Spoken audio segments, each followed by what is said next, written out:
I'm Mr. Ryan, the head custodian at Children Elementary, and this is Mrs. Gardner Box. And today we will be reading Grumpy Cat, the little grumpy cat that wouldn't.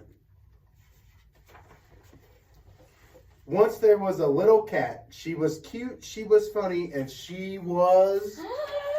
Grumpy. You read this? Grumpy Cat didn't like anything. Grumpy Cat went outside. She wanted to be alone, but soon a happy butterfly started talking to her.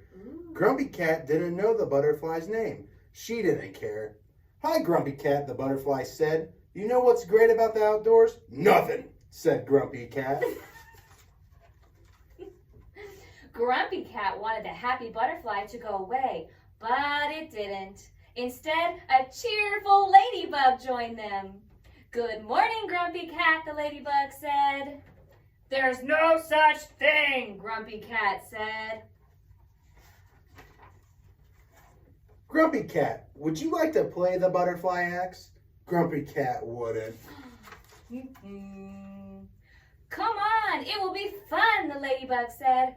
"I had fun once," Grumpy Cat said. "It was awful." A joyful bird joined in. Grumpy Cat was surrounded by happy animals. Woo!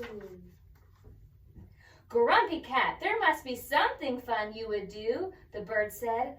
"I know. Would you like to race?" Would Grumpy Cat? Ready, set.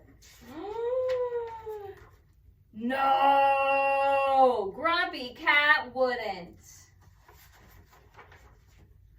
The happy animals all raced away, and Grumpy Cat was alone.